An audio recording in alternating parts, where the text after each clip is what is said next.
Bonjour, mesdames et messieurs. Bienvenue au point de presse de l'opération des Nations Unies en Côte d'Ivoire. Je salue tous les auditeurs de ONUCI FM à travers la Côte d'Ivoire et je rappelle que toutes les informations relatives aux activités que mène ONUCI sont sur son site www.onuci.org et son compte Twitter @onuci-info. Permettez-moi de commencer ce point de presse par les activités de la représentante spéciale du secrétaire général de l'ONU pour la Côte d'Ivoire, Madame Aïchatou Mindaoudou. Madame Mindaoudou s'est entretenue le lundi 21 juillet avec le chef de l'État ivoirien, le président Alassane Ouattara, sur la nouvelle résolution du Conseil de sécurité sur la Côte d'Ivoire et les discussions en cours dans le cadre du dialogue politique. Face à la presse, Mme Mindaoudou a dit avoir rendu compte au président Ouattara des dispositions de la nouvelle résolution du Conseil de sécurité des Nations Unies sur la situation en Côte d'Ivoire et de ses implications aussi bien pour l'ONUCI que pour le pays. Ce même jour, Mme Mindaoudou a pris part à la cérémonie de démarrage des activités du Comité d'experts nationaux dans la lutte contre les violences sexuelles liées au conflit. Elle a procédé à la remise de diplômes aux membres du dit comité aux côtés du chef d'état-major des forces républicaines de Côte d'Ivoire, FRCI, le général Semaïla Bakayoko, et de la représentante résidente du Fonds des Nations Unies pour la population, le FINUAP, Madame Konaté Suzanne Maïga. La création de ce comité d'experts issu des FRCI est un processus qui fait suite à la déclaration d'engagement de la Côte d'Ivoire au sommet de Londres en juin 2014 pour mettre fin aux violences sexuelles en situation de conflit. Au cours de la semaine écoulée, la chef de l'ONUCI a eu une série d'entretiens qui entrent dans le cadre de ses bons offices. Mercredi 16 juillet, elle a échangé avec l'ambassadeur de la République populaire de Chine, M. Zheng Guangjin, entretenu au cours duquel des points de vue sur l'évolution de la situation politique du pays ont été partagés. Avant cette date, et précisément le lundi 21 juillet, Mme Mindaoudou a rencontré le ministre d'État auprès du président de la République, Jeannot Ahoussy Kouadio, pour faire le suivi du dialogue politique entre le Front populaire ivoirien, FPI, et le gouvernement et discuter de la résolution de la paix dans le pays. Mme Mindaoudou a enfin accordé au siège de la mission une audience au président de Liberté et Démocratie pour la République, leader, M. Mamadou Koulibaly, qui conduisait une délégation des partis politiques de la troisième voie. Face à la presse, M. Koulibaly a dit être venu exprimer à la chef de l'ONUCI leurs inquiétudes par rapport au processus électoral, notamment la Commission électorale indépendante, CEI, le calendrier électoral et la sécurité. La transition est toute trouvée pour aborder le chapitre sécuritaire. La situation sécuritaire générale demeure calme dans l'ensemble du pays et sous contrôle, en dépit de nombreux cas de vols, de meurtres et de viols enregistrés. Les rencontres planifiées de la force de l'ONUCI, la LICON et les forces républicaines de Côte d'Ivoire se poursuivent. La dernière en date a eu lieu le 10 juillet 2014 au quartier général de FRCI. Enfin, pour clore ce volet, le 18 juillet, le général de division Hafiz Maroud Ahmed, commandant de la force de l'ONUCI, a eu un entretien de prise de contact avec le général Soumaïla Bakayoko, commandant en chef de FRCI au quartier général des FRCI. Au plan opérationnel, la force de l'ONUCI poursuit ses activités quotidiennes de maintien en condition de ses troupes et de ses moyens par des actions de formation et de manœuvres terrestres et aériennes. Par ailleurs, durant la quinzaine écoulée, la force de l'ONUCI a effectué au total 3208 patrouilles terrestres et aériennes. Sur le plan des actions civilo-militaires, les équipes médicales de différents contingents de la force ont procuré ces 15 derniers jours des soins médicaux gratuits à 2051 personnes. En outre, 473 000 litres d'eau potable ont été distribués ces 2 dernières semaines aux populations de localités qui font face à une pénurie dans ce domaine.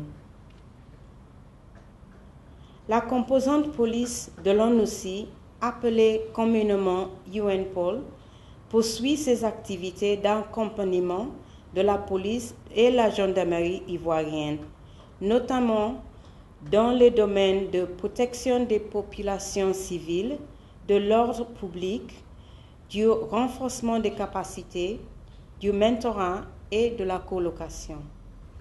À cet effet, durant les 2 dernières semaines, les policiers onusiens ont effectué 3177 patrouilles simples, mixtes et conjointes sur toute l'étendue du territoire ivoirien. Aux frontières, les forces de sécurité poursuivent leur coopération et continuent d'assurer une veillée opérationnelle permanente. S'agissant du projet d'appui au renforcement des capacités de la police nationale de Côte d'Ivoire, financé par la coopération japonaise, GICA, la semaine dernière, 339 policiers et gendarmes ivoiriens ont bénéficié de 7 sessions de mentoring et formation en éthique et déontologie, management, maintien de l'ordre, police maritime, intervention professionnelle, ainsi que le renforcement de capacités en matière de police judiciaire. Le 21 juillet 2014, 6 sessions de mentoring et formation ont été ouvertes au profit de 167 policiers et gendarmes en technique de recherche de l'information, technique et signalisation judiciaire, police maritime et police judiciaire.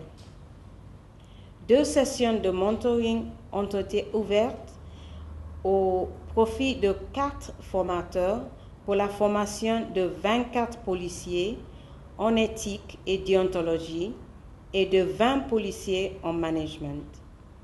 Il faut rajouter que 2 sessions de mentoring de 4 formateurs en maintien de l'ordre pour la formation de 231 policiers ont été organisées cette semaine.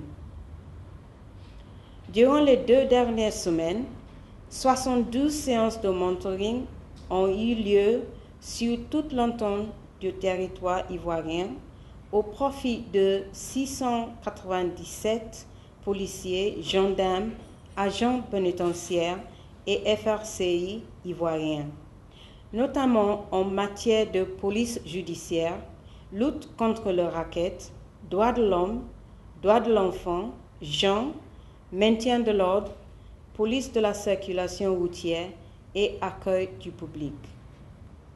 Les points focaux genre ont effectué 20 monitorings pour les cas de violation rapportés dans les commissariats, brigades, institutions judiciaires et hôpitaux, les ONG, les plateformes, ainsi qu'auprès des victimes et de leurs familles. La composante UNPOL a également poursuivi ses activités dans les commissariats de police, brigades de gendarmerie et maisons d'arrêt sur toute l'étendue du territoire ivoirien. Les colocations sont toujours effectives et visibles lors des patrouilles mixtes et d'assistance au niveau des unités de police et gendarmerie ivoirienne. Je souhaite maintenant aborder les activités de la division de désarmement, démobilisation et réintégration DDR de l'ONUCI. Du 9 au 23 juillet, l'ONUCI a confirmé son appui à l'ADDR, l'autorité pour le désarmement, démobilisation et réintégration, dans le cadre de ses opérations de désarmement, de démobilisation et de réinsertion des ex-combattants.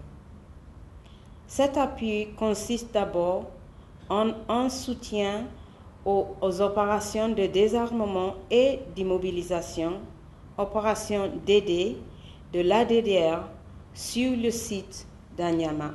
Du 9 au 23 juillet, 7 opérations ont été organisées sur le site au cours desquelles 42 ex-combattants ont été désarmés et démobilisés. Durant ces opérations, 6 armes ont été collectées ainsi que 6090 munitions, 4 grenades et 1 explosif.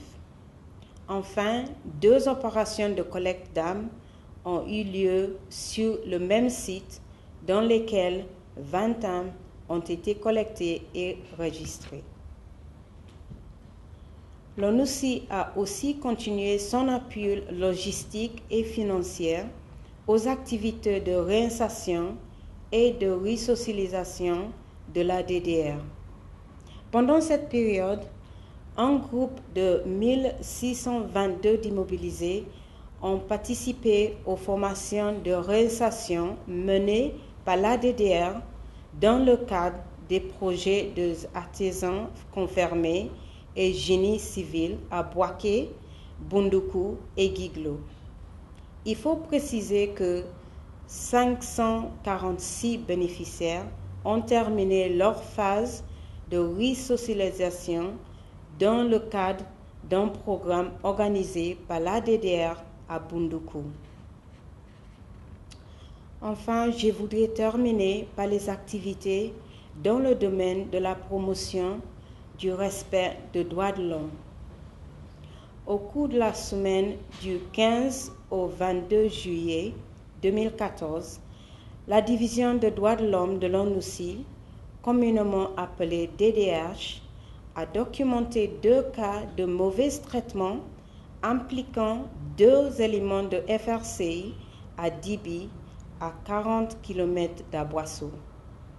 Dans les 2 cas, aucune action ni procédure n'a été initiée à l'encontre des éléments de FRCI impliqués dans ces violations de droits de l'homme.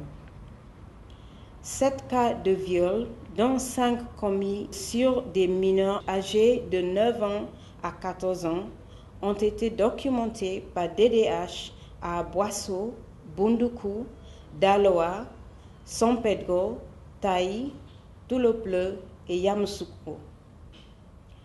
Dans 3 cas, les auteurs présumés de ces actes de violence sexuelle ont été arrêtés et traduits en justice.